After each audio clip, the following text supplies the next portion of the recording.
So, very good morning to all of you. Today, our topic of discussion is industrial relation. So, industrial relation is basically your third chapter of BTech ECE fifth semester. Paper name is Human Resource Management, and the paper code is OEEC 506C. So, we are going to discuss about this industrial relation, about little bit about industrial dispute, reasons of industrial dispute, etc. Probably we'll be finding a little bit lengthy and some legal terms are there. But however, this is very important for your this human resource management chapter. It is going to be helpful for you whenever you will be joining corporate. So let us check what are the things we are going to study today. Number one, concept and definitions of industrial relation, concept of industrial dispute, causes of industrial dispute. Then we'll be talking about prevention of industrial dispute. At the end, we'll be discussing a little bit about conditions for good industrial relations, right? So let us start one by one. So first one is the industrial relations. The term industrial relations refers to the collective relations between the employers and the employees as a group.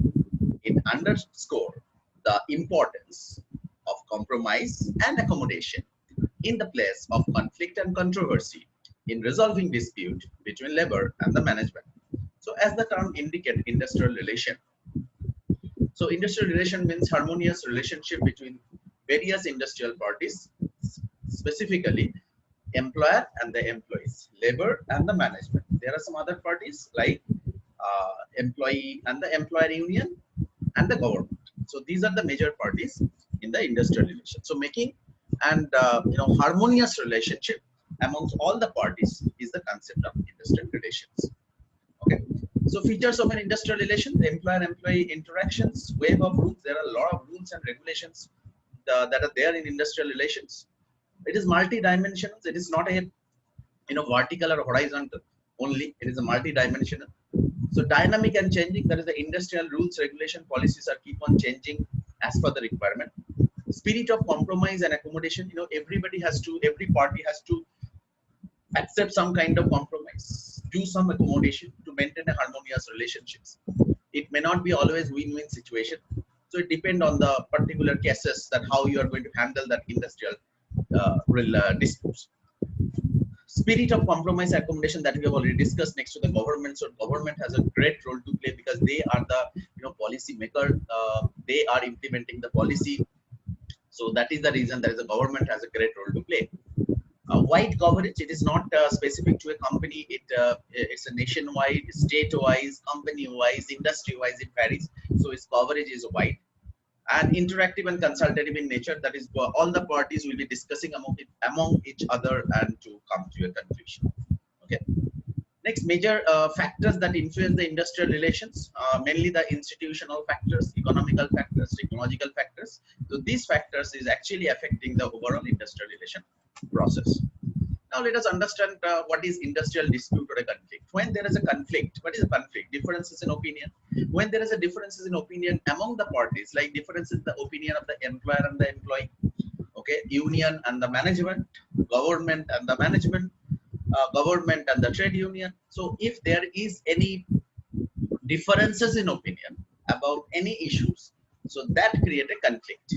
So there should be a difference or the dispute.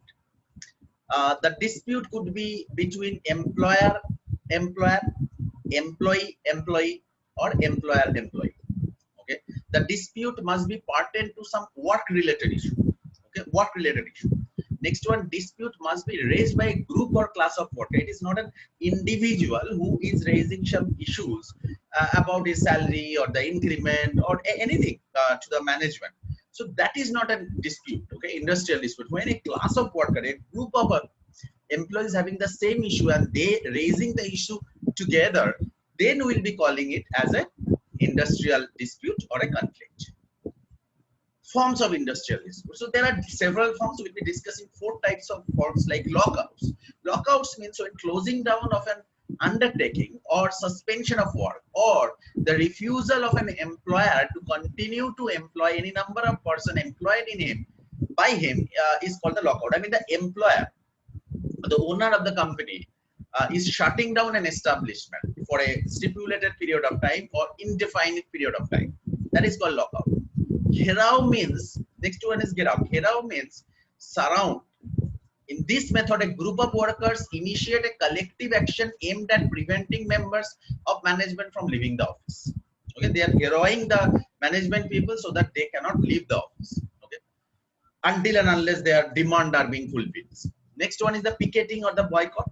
When picketing, workers often carry uh, or display signs, banners, placards, prevent others from entering the place of work, and persuade others not to join the strike, join others to join the strike, and boycott aims at disrupting the normal functioning of an enterprise. I mean, together the employee or the group of workers will be boycotting the work. I mean, and there's a work.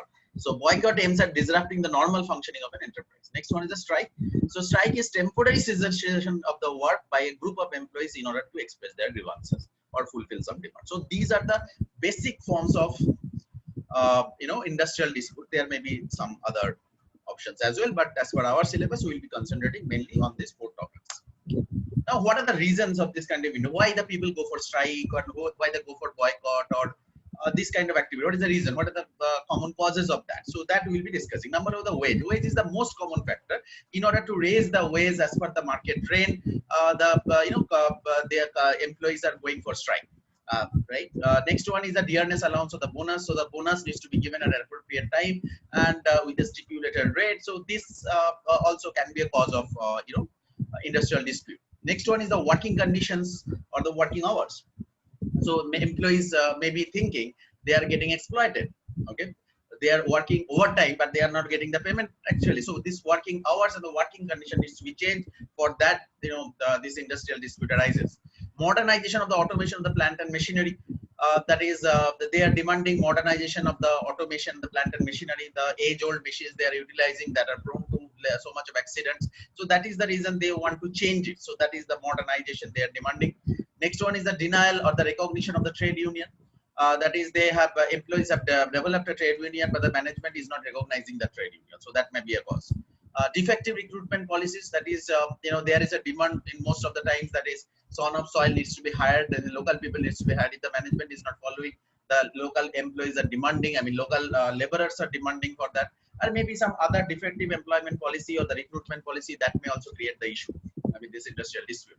Irregular layoff and the retrenchment. That is, suddenly the employees are terminating. Employers are terminating the employees without any particular notice or without any specific reason. So that may also create the grievances. I mean, this industrial dispute. So how we are going to control this industrial dispute? How we are going to handle this industrial dispute? So there are several ways. Number one is the works committee. This committee consists of the representative of the workers and the employers. Under the Industrial Dispute Act 1947, works committee exists in the industrial establishment in which 100 or more workmen are employed during the previous year. It consists of an equal number of representatives of the workmen and the employer. I mean, this works committee will consist of equal number of representatives both from the employer and the employee. Next was the conciliation officer. Conciliation officer are appointed by the government under the Industrial Dispute Act 1947.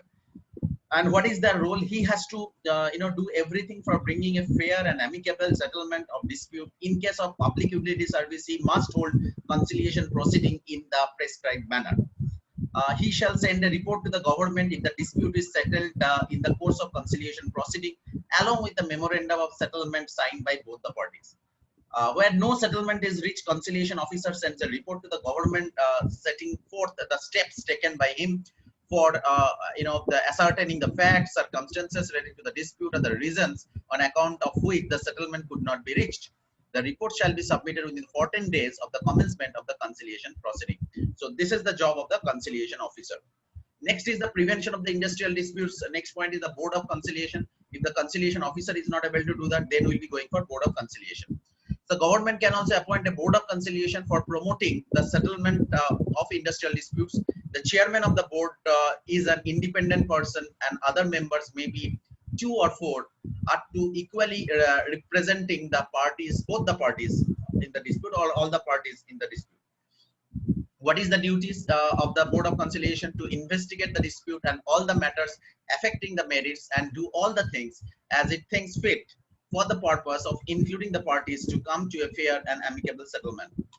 Next one is a report has to be sent to the government by the board whether a dispute is settled or not within 2 months of the date on which the dispute was referred to it, right? So this is the job of the board of conciliation. Next is court of inquiry. The government may appoint a court of inquiry for inquiring into any kind of industrial dispute. A court may consist of one person or more than one person. In that case, one of the person will be the chairman. The court shall inquire into the matter and submit the report to the government within a period of 6 months. Next is labor court. The government has set up a labor court for dealing with the matter specified in the second schedule of the Industrial Dispute Act 1947, and these matters include the property of the legality of an order passed by an employer under the standing order. Okay, if the employer have passed an order that is that legal, so that they do check the application and the interpretation of the standing orders, discharge or dismissal of the workman, including or the grant or the relief of the workman wrongfully dismissed, withdrawal of any customary concession or privilege, illegal or otherwise of a strike or lockout, all the matters other than those specified in the third schedule, that has to be take care of the labor court. Next one is the industrial tribunal. A tribunal is appointed by the government for the adjudication of the industrial disputes relating to any matter specified in the third schedule. These matters are like wages, including the period and the mode of payment, compensatory and other allowances, hours of work and the rest on the interval, leave with wages and holidays, bonus, profit sharing, provident fund and gratuity. If the the disputes arises due to these causes, these reasons, then the industrial tribunal will be handling the issue.